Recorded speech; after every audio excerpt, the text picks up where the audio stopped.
day, your energy is being tested through negative people, crowds, and synthetic frequencies all around you. Now, most people walk through this every day completely unaware of what they're surrounded by and completely unprotected. Today, it will give you the complete system for protection, including things that I personally use and things from personal study, experience, and esoteric tradition going back thousands of years.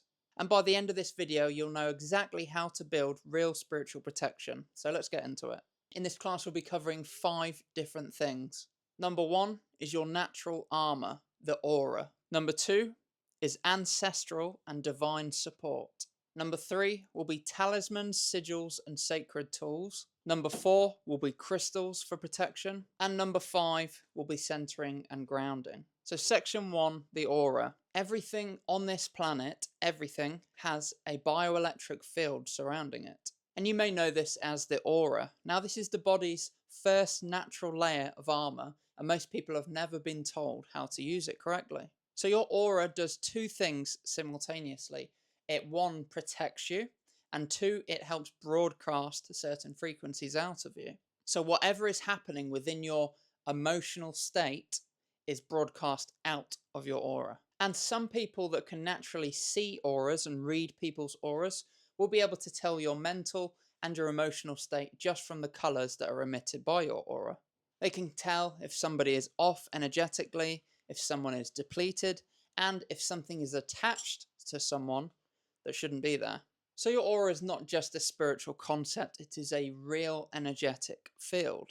It is a multi-layered structure that interpenetrates your body, your physical body, at all times. And it has distinct layers to it, each one corresponding to a certain energetic dimension of your experience. And the first layer sits the closest to the physical body, and it mirrors your physical health and your vitality. So if you feel depleted, it shows as depleted. And when you're grounded, rested, and physically strong, it emits as a vibrant and strong layer. The second layer is your emotional body. And this is where unprocessed emotions and feelings can often get stuck. For example, grief or shame or guilt. Especially grief that was never fully expressed, because we live in a society now where you maybe have a week or 2 off of work if a family member dies, and you just don't get time to properly process these emotions, and they can get trapped within your aura. It also contains anger, perhaps that was swallowed if you couldn't quite communicate and voice your opinion, and joy as well. Joy can get stuck too if you weren't allowed to properly feel and express that joy. So everything you ever feel goes through this layer and either gets stuck and stagnates, or it releases freely. And from that point on, that energy, that emotional energy, begins to affect the other layers of your aura too. The third layer is the mental body. And this is one I want to talk about in particular today. I want to spend a little bit more time covering it because it often gets highly underestimated. So your mental layer is built from the quality and consistency of your thoughts. Not just here and there, it is the total summation of these thoughts, what you're emitting all of the time, the most dominant thought frequency. So every thought pattern that you have, every belief, consciously, and every unconscious limiting belief, all sit within this layer. Every narrative that you run about yourself unconsciously on autopilot contributes to the clarity, density, and coherence of this layer. So I want you to think about martial arts, especially this is pushed in the Asian cultures when they're working with production of chi or energy. Part of that martial art is discipline, mental discipline, because a trained and strong, disciplined mind produces a strong mental body. A mind that is constantly chaotic, emotionally charged, having anxious thoughts all of the time, and swinging between reactive emotional states produces what's known as a fragmented or weaker mental body. And when you have a weaker or fragmented mental body, that becomes a structural damage within the rest of your layers, like having a weak foundation to the rest of the building. So here is what matters practically. Your mental body, or the mental layer of your aura, acts as a layer of protection and a filter between everything else outside of that and your emotional and physical body on the inside of that. When it is strong, it processes energetic information clearly before passing it on to deeper layers. And when it is weak or fragmented, things get out that should not. And that could be emotional frequencies from yourself, environmental frequencies getting in, other people's emotional thoughts, and thought forms or egregores that you thought were yours but were not. They can attach onto your aura and essentially tell you what to think. And this is why I believe that mental discipline is not separate from spiritual practice. It is one of the same and extremely important. Two things that can build mental discipline extremely well. One is physical exercise and physical discipline. So pushing through physical discomfort teaches your mind and body that it can go further than you originally thought. It holds your mind steady under pressure and helps build that energetic mental body. And the second thing is meditation, which builds the mental body directly. Also, deliberately choosing what your mind is exposed to, what information. What do you read? What do you watch? And what conversations do you participate in? Do you let people have mental power over you, or do you shut them out? And beyond the mental body, the aura layers continue into the astral, the etheric template, the celestial, and the causal bodies, the other dimensional fields. But none of those layers can function coherently and correctly if the mental body is distorted or if the mental body is fragmented. The stronger and more coherent your aura is, the harder it is for anything negative or low frequency, parasitic attachments, or just draining negative people, the harder it is for any of them to penetrate.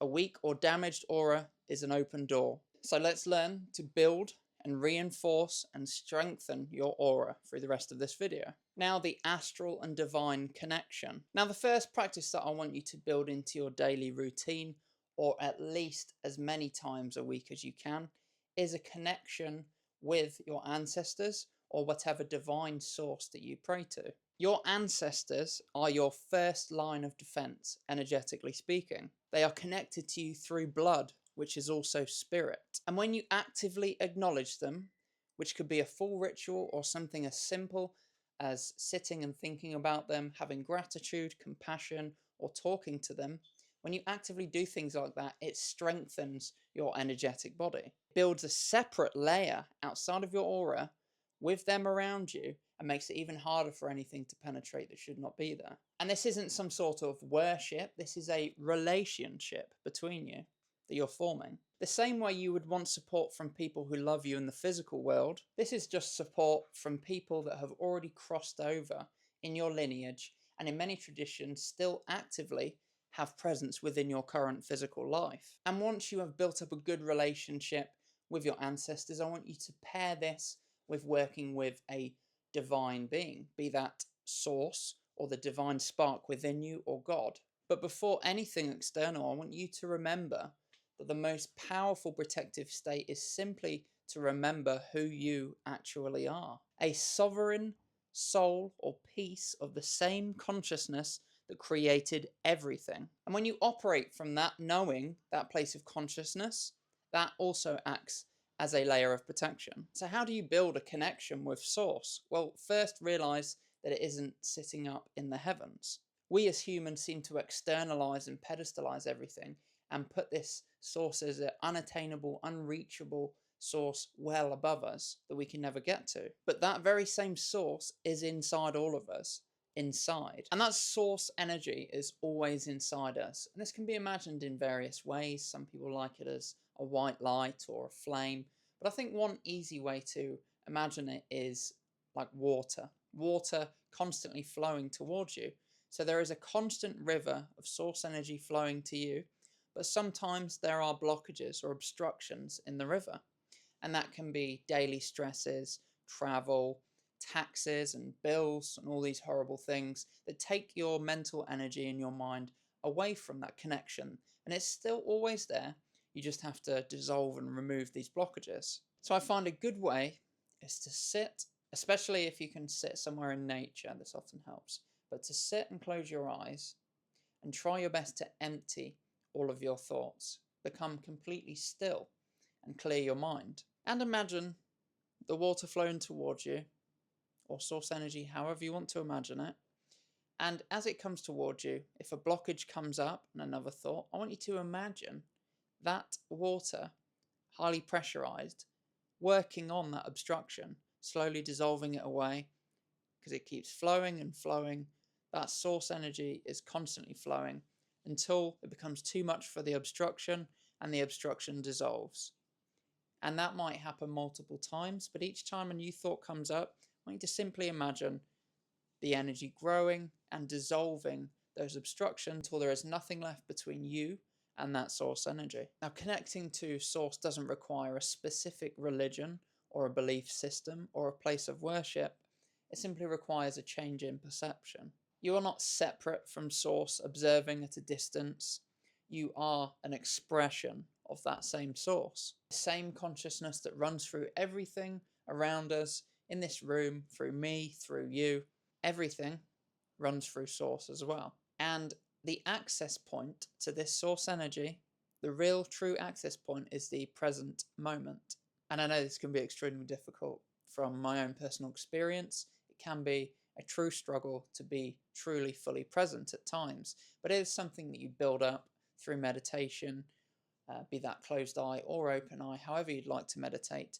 But just try this daily and build it up as much as you can. And when you're fully in the present moment, not rehearsing about the future or regretting about the past, you tap directly into that source universal intelligence. So insights arrive, you may get solutions to your problems, and most likely creativity, creative spark begins to form, because at the end of the day, that same source consciousness is a creator being, and we are creator beings. So it's not a metaphysical event that only happens to chosen people. It's simply a return to a state that you already are. Now, talismans, sigils, and sacred geometry. Now, this is where most people's protection practice stops a little bit short, because they don't quite realize the power and the technology that is within certain symbols. But before we get into specific tools, it's worth understanding why this technology, because that's what it is, it's technology, why it actually works. Now, it isn't because it's magic in the way that most people view that word. It's science. Magic at the end of the day is science, or biohacking, really, your way through this 3D matrix that we live in. So every geometric configuration contains a specific frequency that angles, the ratio, and the precise mathematic relationship produces a measurable energetic output. Geometry works because geometry is the language that the universe uses to organize energy. When you place a specific symbol onto you, you are placing that within your energetic field, and you're introducing a new specific frequency into your environment. So your energetic field responds to that whether you believe in it or not. The same way that your body reacts to invisible frequencies, whether you react to them or not. So the symbol is a transmitter, and the geometry itself is the signal. For example, mandalas are spiritual technology, specific arrangements of sacred geometry that emanate a specific frequency just by being in your space. So no activation is required from these, and one that I would recommend is the Sri Yantra. So you can literally just print this out, laminate it if you want to, and have it around you. Or you can get jewelry and talismans as well. Now, if you pair this mandala with a mantra, you will increase its effect. Of course, Om Mani Padme Hum is one of the most well-known and well-used examples. And it's been chanted by practitioners for centuries or thousands of years. And that chanting over and over and over again builds a lot of energy into that as well. Because it's been used for so long, it'll have more energy in it and is more powerful.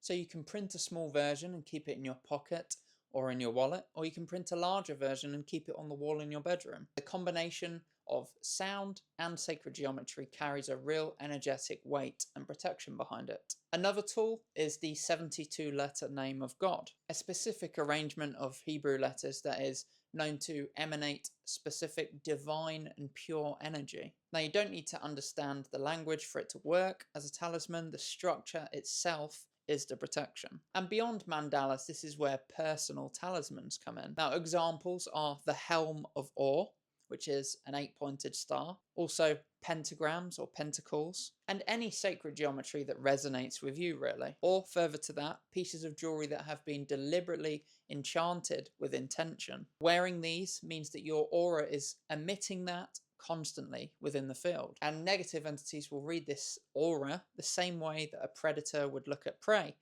as to whether it has camouflage or other protective abilities. They know when looking at people which auras are unprotected and fragmented and which auras are protected. And this extends to jewelry that you already own. You do not have to buy something specifically designed as a talisman. Any piece of jewelry that you own can become a protective jewelry. And this is through the practice of charging it with your own intention and energy. So grab whatever jewelry you have, be that a ring, a necklace, a bracelet, close your eyes and hold it in your hand and breathe slowly. Then direct the breath into the jewelry itself and breathe into the jewelry deliberately. Set a clear, specific intention for what you want it to do, be that protection, grounding, or just clarity. Now, this is where you can amplify this a little bit further. You can leave the jewelry overnight on the 72 letter name of God or the Sri Yantra or whatever you would like to print out, be that the Helm of Or, pentagram, whatever, and you can leave it over so that the energy of that intention of protection, for example, is attached to the frequency of that protective charm. The piece will then carry your intent and energy combined with the frequency of that charm. So the intention is the real power, and the geometry and the frequency sustains that power. But without a direct, conscious mind, even the most powerful symbol can be weak. Now, sigils work in the same principle as this, but in a more directive way. A sigil really is a symbol that you create and charge yourself to encode your specific intention into that form or that pattern. Now, there are multiple ways of doing this. You can look through YouTube, you can buy books on it, but really it is to take a phrase or intention, craft it and cut it down into a series of letters or numbers, and then craft that into the form that you wish to express or whatever symbol you wish to draw. It doesn't exactly matter which way you do it, it is about the intention that you have behind it. Now, this symbol, which could look like anything, absolutely anything, will have no conscious meaning to it. It is not part of a human language, which means that it directly passes the conscious mind and goes straight to the subconscious. Now, once the sigil is drawn, you will then charge the sigil. And again, you can charge this in multiple ways through your own energy, elemental energy, or holding the sigil and gazing with an intense emotional state. But really, it is an energetic imprint of your intent onto the symbol or the sigil itself. Then you release it. Let it fly away in the air, bin it, crump it, throw it away, or burn it. And this is just as important as charging. It is the act of consciously letting go. Holding on to the sigil mentally is the same as holding on to the intention with your ego. And it keeps you in that realm of wanting to attract said desire instead of naturally letting it flow towards you and clearing the field to let things be attracted to you. So think, have intention, create, draw, charge, and then release. Now, finally, one more thing worth knowing before I move on to the next section is that you can literally charge anything. You can charge water with emotional energy for protection or abundance, and you can charge, for example, perfume for luck or protection. Again, something really good to do is print out and laminate a specific intention, whether you know that's a protective symbol or a symbol for luck, or even your own sigil, and then simply place said object onto that and charge it overnight. And then that will then be charged with your intent. Again, intention is the key. If you don't believe it will work, it won't work. If you do, then it absolutely will. Section 4 is crystals for protection. Now, crystals are not just for aesthetics, as beautiful as they are. They are organic technology. And this is the same reason that quartz crystals show up in actual electronic devices. Now, different crystals carry different properties or different frequencies, and certain ones out of them are specifically perfect for protection. But understanding crystals ultimately will change how you work with them and allow them to work more effectively. So they're not just pretty rocks that have a nice energy with them. They are precise geometric structures that have formed over thousands or even millions of years. And moreover, they are ancient storage devices. Their precise molecular structure allows them to hold energy. And not only hold, but transmit and amplify this energy or specific frequency. Now, this is why crystals are used in watches, phones, televisions, and multiple areas of technology. They don't just conduct electricity, they actually regulate it. And the crystal itself holds a consistent frequency, a consistent oscillation or vibratory rate that never changes. Here is something that people do not often talk about. You have crystals inside of you. The human body contains piezoelectric crystals within your pineal gland, within your bones, and within your blood. And these biological crystals react to pressure and to the electromagnetic field precisely the same way that mineral crystals of the earth do. Now, when you hold a crystal, you may feel something, a slight change or shift, a tingling or a warmth, and that is really the resonance between the crystal that you're holding and any crystalline structures within you. So you're not importing something foreign when you hold a crystal, you are working with the same intelligence or structure that is within your body as well. And again, in that sense, working with crystals is less about using something external and more about remembering what you are as a crystalline body. So within crystals for protection specifically, firstly is obsidian. Obsidian is volcanic glass, and when shaped to a point, that carries the intent of protection, just like barbed wire on a fence or the tip of a spear. When you shape it to that point specifically and carry it in your field, it creates that aggressive protection in your aura. And negative and parasitic entities are naturally repelled from these pointed structures as well within your aura, the same way that a human would avoid walking around broken glass. Next is black kyanite, excellent for re-energizing and protecting your whole body and your chakras simultaneously. Also good for grounding and shielding. Next is shungite, especially elite shungite. It has been shown to absorb negative frequencies, including EMFs, and to even purify water. Now, something worth noting is that because it absorbs so well, it is worth regularly cleaning your shungite. And also something else to mention is that you can actually get magnetic shungite that will stick to things. So something that I like to do is stick one of these magnetic shungite strips to the back of my phone, and that just helps remove some of the EMFs emitted by my phone. Now, another thing is orgonite. Orgonite combines crystals and metal in a certain way that converts negative or stagnant energy into continuous positive energy. And many practitioners build their own,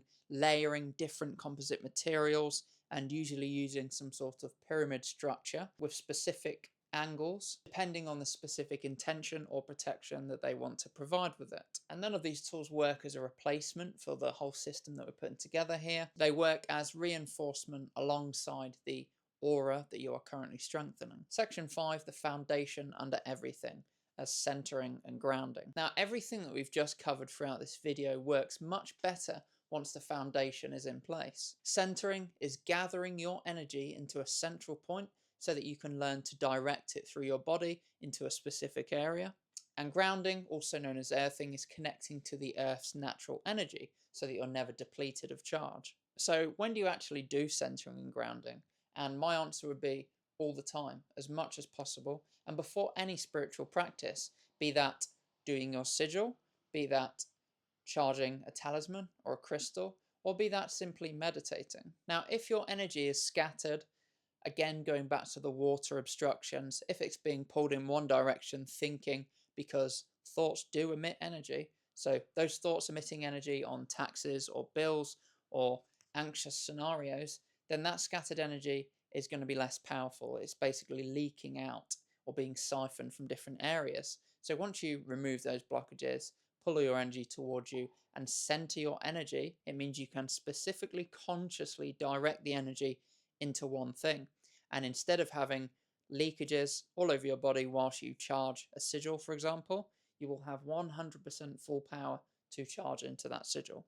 So centering really makes you usable as a conscious instrument. And grounding is what you need to do after you stabilize, especially if you've done intense energy work. So use this as a daily practice, but especially if you've been doing intense energy work with higher energies and you just need to stabilize and bring yourself back down, you can deplete some of that excess energy into the earth and give it back. Okay, so grounding is also fantastic for simply calming your mind with any anxious thoughts that you may have as well. So now going into the two practices themselves, first centering. I want you to find a comfortable position. Try and sit with a straight spine. This could be laid down or seated or even stood up. And if you want to amplify this practice and help, you can place your bare foot onto the ground as well. I want you to close your eyes and imagine energy within your body. This can be as a white light, a golden light, or however you want to imagine it. And I want you to see it scattered all over around your body. Now I want you to start with your extremities, so your fingers and your toes. Pick one of them and begin to pull energy upwards. See the light moving upwards. Do one leg, then the other leg, then the other arm, and then the final arm. And bring all of that energy to a central point. Now wherever this energy wants to sit naturally is where it should. Quite often it's easy to imagine it somewhere around the center or the solar plexus or the heart, but it may for some people ball around the throat or somewhere else. So again, wherever it sits for you is perfect. Once this energy is all here, this is you centered. You can then use this, move it down your arm, out of your hand, and project it out of your fingers when charging things or whatever you want to do with it. Okay, so that's centering, and now grounding is to get to this point first, because I would always advise centering before you ground, and then send the energy back down your legs, ball in the bottom of your feet, and then imagine roots growing out of your feet and down to the earth. Imagine them touching a central energy point of the earth, and then that energy shoots back up to your feet through the roots and touches with your own energy. And that is you stabilized and grounded. Now do these both together before any energy work, rituals, or protection. And grounding itself specifically can be used before anything pretty much. A tough job interview, something where you're anxious, where your thought and your mind is scattered, before a meditation. Anywhere really where your thoughts are moving faster than you can keep up with. And centering is where you want to consciously direct this energy into something important. For example, an important decision or a creative spark or design. And used consciously together, they create the foundation for the rest of the protection within your body. So that was various things that help add to and strengthen your aura or your natural armor and the protection of your body. So your natural layer of the aura, remember the first few lines of protection are always your emotional states, your mental discipline, and then building further on that, your ancestral connection and your divine connection. All of these can be done without purchasing any tools or anything, simply using your mind and your imagination. Then talismans, sigils, sacred geometry, and protective jewelry all also work and help amplify the protection even further. And finally, centering and grounding as the foundation underneath it all. Now, you do not need to live in fear of what is out there, be that parasitic, demonic, or negative attachments. You need an understanding of protection, and now you have one. Now, if this video helped you in some way and you enjoyed it, then please give my video a like and subscribe to my channel. Also share it to someone who may need to see this. And if you want the complete framework to mastering your reality creation and conscious creation, then the link is in the description for my new book, Mastering Conscious Creation. So apply what you have learned today. Remember, you are already protected, and awaken your evolution within.